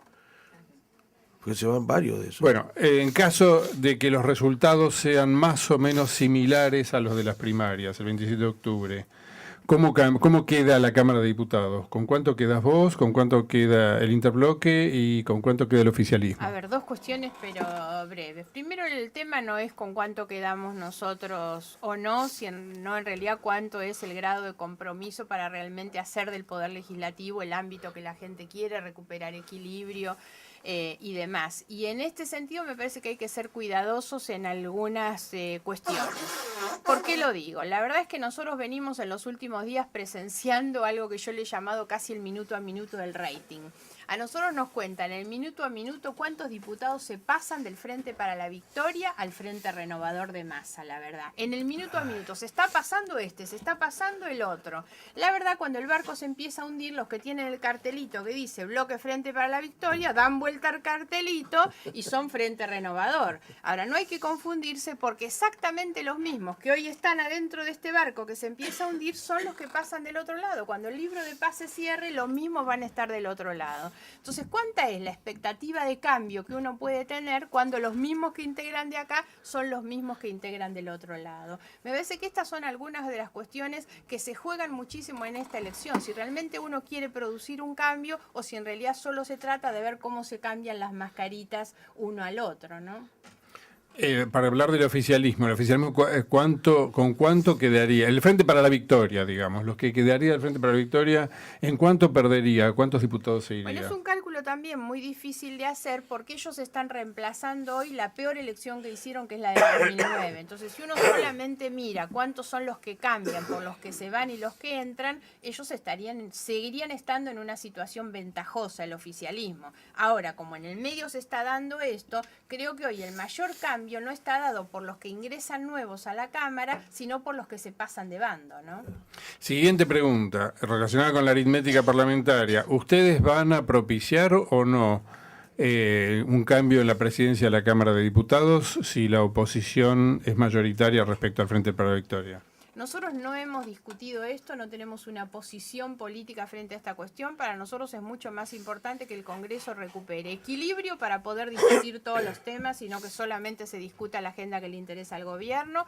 Es importante discutir equilibrio para realmente recuperar un reglamento de funcionamiento. En la actualidad, yo decía recién lo del presupuesto, pero hoy es gravísimo lo que pasa. Ingresa un proyecto y mientras que está el ministro explicando el proyecto, están firmando el dictamen para despacharlo, cuando el reglamento de la Cámara prevé los tiempos para que todos los bloques puedan estudiar los temas, pensarlo, discutirlo, y solamente se tratan los temas de ellos. Entonces, para nosotros es mucho más prioritario definir la recuperación del Congreso como un ámbito de debate plural en realidad y transparente, que ver quién preside. La verdad, si uno tiene cualquier presidente y el presidente tiene los mismos comportamientos que esto, no sirve. El presidente que hay del Frente para la Victoria no es él el máximo responsable de lo que pasa. Mucho más responsable es el bloque del Frente para la Victoria. Y la última pregunta se refiere al 28 de octubre. ¿Qué va a pasar el 28 de octubre en la Argentina? En la hipótesis de que, como están diciendo todos los encuestadores y analistas, el gobierno se encamina hacia una fuerte derrota. ¿Qué va a hacer Cristina Kirchner? ¿Cómo va a gobernar estos 2 últimos años? ¿Y qué posibilidades hay de que haya inestabilidad institucional? Yo espero que impere la racionalidad, tanto en el oficialismo como en la oposición. Descuenten que nosotros vamos a trabajar para garantizar un tránsito normal, que no se afecte la convivencia política, que al contrario mejore. Y espero que desde la oposición, sobre todo quienes acaban de dejar el oficialismo, se comporten de la misma manera. Es fundamental que terminen el mandato, pero no solamente que lo terminen el mandato, porque los que están agitando este fantasma son ellos, digo, no por eso hago mención, sino que además de terminar el mandato, que resuelvan los problemas y que no generen nuevos problemas.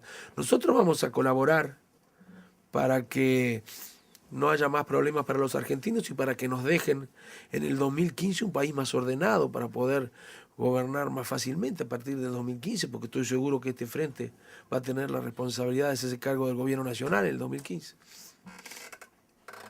Bueno, muchísimas gracias por haber venido, por haber tenido la disposición de contestarnos todas las preguntas. Ha sido un gusto y esperamos que esta sea solo la primera vez de una serie, digamos, que tiene las puertas abiertas. Muchas gracias, Pablo, por la invitación, en serio. Muchísimas gracias a ambos. Gracias a ustedes.